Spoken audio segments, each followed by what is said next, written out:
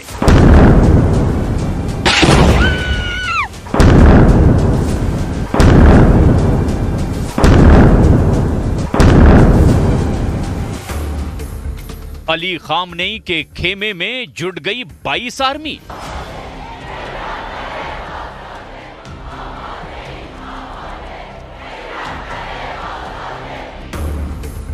अब अमेरिका तक पहुंचेगी युद्ध की चिंगारी।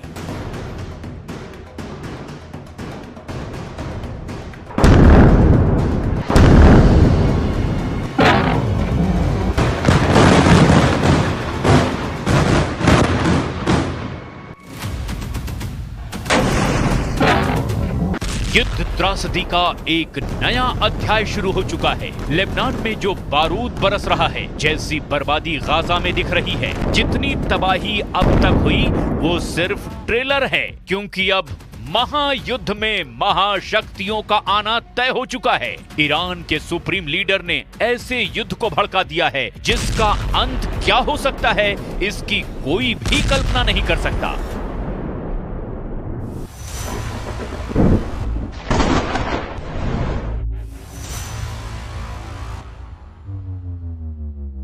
ईरान के सुप्रीम लीडर ने इजराइल के खिलाफ खुद हथियार उठा लिया है। राइफल दिखाकर खामनेई ने नेतन्याहू को धमकी दी है कि इजराइल धरती के नक्शे से गायब हो जाएगा। सुप्रीम लीडर के बारूदी भाषण के बीच तेहरान में इजराइल की बर्बादी की कस्में खाई गई हैं। नसरल्लाह और इस्माइल हानिया की तस्वीरों की प्रदर्शनी लगाकर ईरान ने इजराइल से आर पार की जंग का ऐलान कर दिया है।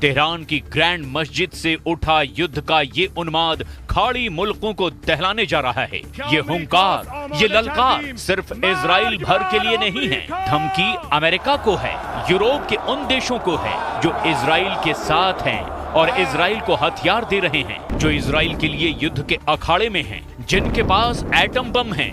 यानी ईरान इजराइल टकराव अब दो देशों का युद्ध नहीं रहा, ये महायुद्ध है जिसमें एक तरफ इजराइल है तो दूसरी तरफ पूरा अरब वर्ल्ड। तेहरान की गलियों से इजराइल की बर्बादी तक जंग का ऐलान हुआ है।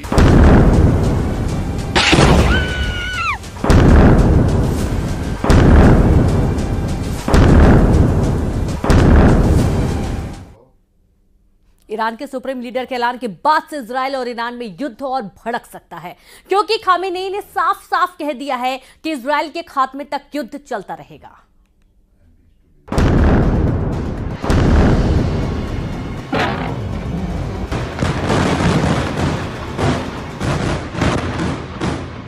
ईरान के सुप्रीम लीडर खामनेई ने खुल्लम खुल्ला बता दिया है कि इजराइल का वजूद मिटाने तक युद्ध होगा, जिसमें सभी अरब देश ईरान के साथ होंगे। दुश्मन मिल्लत ईरान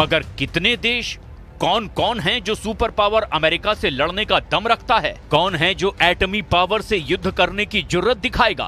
खामनेई ने जो लिस्ट बनाई है वो बहुत लंबी है, उसमें कई चौंकाने वाले देशों के भी नाम शामिल हैं। लेकिन अमेरिका का अलग ही वॉर प्लान है। इजराइल को दुश्मन मानने वाले कई अरब देश हैं, लेकिन युद्ध का जोखिम, वो भी न्यूक्लियर वॉर का। सारा मामला यहीं फंस रहा है। खैर, अभी ईरान के सुप्रीम लीडर का वो बयान सुनिए जिसमें उन्होंने इजराइल पर हमले को जायज ठहराया है। खामनेई ने नसरल्लाह और हानिया की मौत को शहादत बताया है।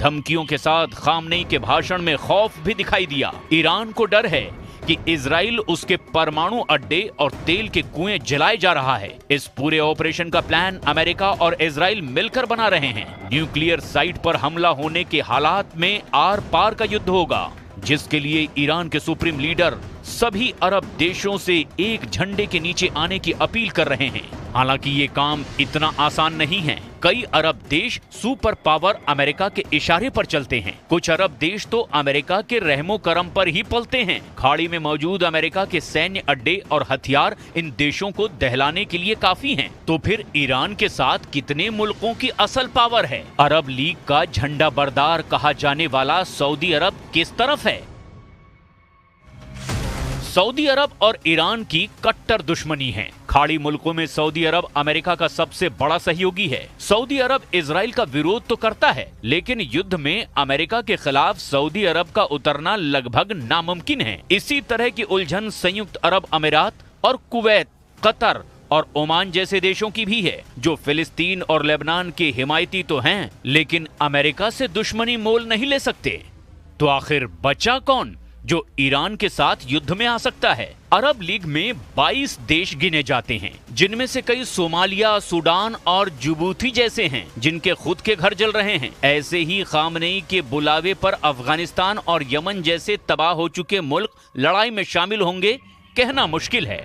इजराइल के खिलाफ ईरान के धर्म युद्ध में पूरी दुनिया के मुस्लिम बहुल देश कूदने जा रहे हैं। फिलहाल जिन देशों ने खुल करके इजराइल का विरोध किया है, वो उंगलियों पर गिने जा सकते हैं। इजराइल से युद्ध के लिए सबसे ज्यादा फड़फड़ाता तुर्की दिखाई दे रहा है। राष्ट्रपति एर्दोआन ने इजराइल को बर्बाद करने की धमकी भी दे रखी है। तुर्की के पास युद्ध का पासा पलटने का दम भी है। तुर्की नेटो फोर्सेस का सदस्य है, जिसके इनकर्लिक एयरबेस पर अमेरिका के 50 एटम बम तैनात हैं। तुर्की में रखे एटम बम को B-61 न्यूक्लियर वॉरहेड कहा जाता है। अमेरिका ने तुर्की में रखे एटम बम को अपग्रेड भी कर दिया है। तुर्की अमेरिका से मिले F-16 जेट से इन एटम बमों का इस्तेमाल करने की ताकत रखता है।